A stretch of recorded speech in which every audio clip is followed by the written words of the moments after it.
स्वागत है आप सभी साथियों का आरएस क्लास में। मैं कौशल सिंह। आज है 13 जुलाई 2020 और 13 जुलाई 2020 से जितने भी करंट अफेयर्स के क्वेश्चन आए वो आज इस वीडियो में हम देखेंगे। और लास्ट में मैं आपसे एक क्वेश्चन पूछूंगा, उसका जवाब आप मुझे कमेंट बॉक्स में ज़रूर बताइएगा और साथ साथ एक फैक्ट बताऊँगा। तो आंसर का जवाब जरूर दिया करो, सही दिया करो या गलत दिया करो। उससे क्या है, आपकी हैबिट बनी रहती है और उस सवाल को आप कभी नहीं भूलते। तो वीडियो को लाइक ज़रूर कीजिएगा और सब्सक्राइब कीजिएगा, शेयर कीजिएगा। और इसी के साथ साथ हम UP TET, C TET, U TET उसकी तैयारी भी करा रहे हैं, जिसकी लिंक नीचे डिस्क्रिप्शन में दी रखी है, तो आप वहां से जाके तैयारी कर सकते हो। तो आइए देखते हैं आज के कौन से क्वेश्चंस आए। चलिए, ये है आपका पहला क्वेश्चन आज का। हाल ही में किस मंत्रालय ने AI आधारित डिजिटल प्लेटफॉर्म आत्मनिर्भर स्किल्ड एम्प्लॉय मैपिंग को शुरू किया है? तो ये शुरू किया है कौशल विकास और उद्यमिता मंत्रालय ने। Option A. इस मंच का उद्देश्य रोजगार क्षेत्रों में कुशल कार्यबल की मांग आपूर्ति के अंतर को कम करना है और सूचना प्रवाह में सुधार करना है। AI की फुल फॉर्म है आर्टिफिशियल इंटेलिजेंस। आर्टिफिशियल इंटेलिजेंस कृत्रिम बुद्धि, कंप्यूटर साइंस की वह शाखा है जिसके द्वारा मशीनों में इंसानों की तरह सोचने की, समझने की क्षमता विकसित की जाती है। केंद्रीय विकास और उद्यमिता मंत्रालय के मंत्री हैं नाथ पांडे, महेंद्र नाथ पांडे। नेक्स्ट आ जाता है ये आपका हाल ही में भारत और किसके बीच 15वां वर्चुअल शिखर सम्मेलन आयोजित किया जाएगा? तो 15वां वर्चुअल शिखर सम्मेलन आयोजित किया जाएगा यूरोपीय संघ। ऑप्शन ए, यूरोपीय संघ 15वां शिखर सम्मेलन आयोजित किया जाएगा। प्रधानमंत्री श्री नरेंद्र मोदी और यूरोपीय परिषद के अध्यक्ष चार्ल्स माइकल, यूरोपीय कमीशन के अध्यक्ष उर्सुला वन डेर लेयन बैठक की अध्यक्षता करेंगे। भारत और यूरोपीय संघ का 15वां शिखर सम्मेलन 15 जुलाई 2020 को वीडियो कॉन्फ्रेंसिंग के माध्यम से आयोजित किया जाएगा। नेक्स्ट आ जाता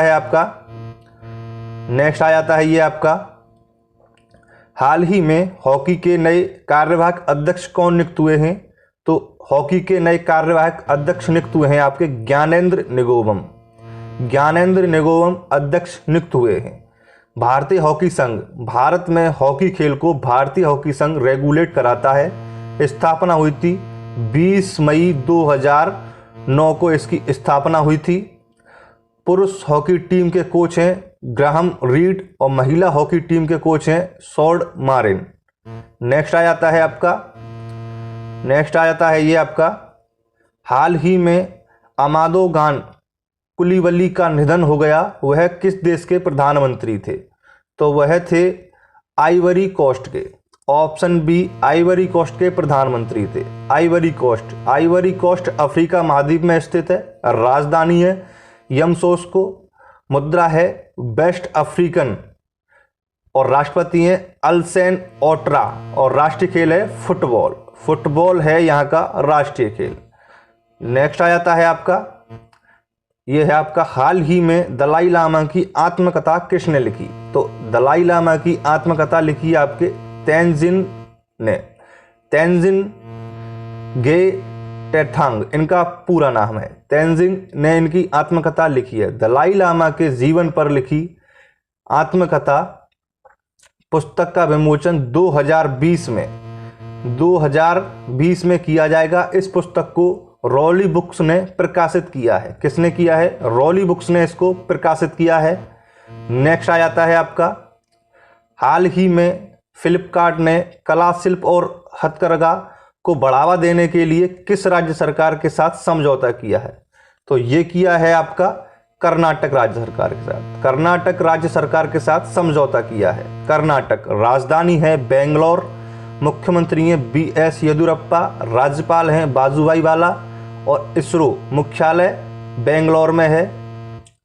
कर्नाटक के उच्च न्यायालय के मुख्य न्यायाधीश हैं श्री निवास ओका। लोकसभा में सीट हैं यहाँ 28, राज्यसभा में हैं 12 और विधानसभा में हैं 224। नेक्स्ट आ जाता है आपका ये हाल ही में किस देश की सेना ने 2020 के लिए UNIFIL पर्यावरण पुस्तक जीता है? तो ये जीता है आपका भारत ने। ऑप्शन सी, भारत ने जीता है। लेबनान ने संयुक्त राष्ट्र के अंतरिम बल में तैनात एक भारतीय बटालियन ने कचरा कम करने के लिए प्लास्टिक का दोबारा इस्तेमाल करने, ग्रीन हाउस और जैविक खाद के गड्ढे बचाने के उद्देश्य से पर्यावरण संबंधी प्रथम पुरस्कार जीता है। UNIFIL, इसकी फुल फॉर्म है united nation interim force in Lebanon. Lebanon में संयुक्त राष्ट्र के अंतरिम बल स्थापना हुई थी 19 मार्च 1978 को। 19 मार्च 1978 को इसकी स्थापना हुई थी। मुख्यालय है नकोरा, लेबनान। नेक्स्ट आ जाता है आपका ये राष्ट्रीय पेपर डे कब मनाया जाता है? तो ये मनाया जाता है आपका 12 जुलाई को। राष्ट्रीय पेपर डे 12 जुलाई को मनाया जाता है। इसका जिक्र सबसे पहले 1852 में किया गया था और यह प्लास्टिक का प्रयोग कम करने और प्रदूषण को कम करने का एक बढ़िया विकल्प है। नेक्स्ट आ जाता है आपका ये राष्ट्रीय सादगी दिवस कब मनाया जाता है? तो राष्ट्रीय सादगी दिवस मनाया जाता है आपका 12 जुलाई को। ऑप्शन सी, 12 जुलाई को राष्ट्रीय सादगी दिवस मनाया जाता है। राष्ट्रीय सादगी दिवस हेनरी डेविड थोरो को सम्मानित करने के लिए मनाया जाता है, जो एक प्रसिद्ध दार्शनिक लेखक और एक महान व्यक्तित्व थे, लेकिन फिर भी उन्होंने सादगी का जीवन जिया। नेक्स्ट आ जाता है आपका और लास्ट क्वेश्चन है, विश्व जनसंख्या दिवस मनाया जाता है। तो विश्व जनसंख्या दिवस मनाया जाता है आपका 11 जुलाई को। 11 जुलाई को विश्व जनसंख्या दिवस मनाया जाता है। जुलाई 1987 को दुनिया की आबादी 5 बिलियन तक पहुंच गई थी। कितनी? 5 बिलियन तक 1987 में दुनिया की आबादी पहुंच गई थी। इसीलिए विश्व जनसंख्या दिवस 11 जुलाई को मनाया जाता है।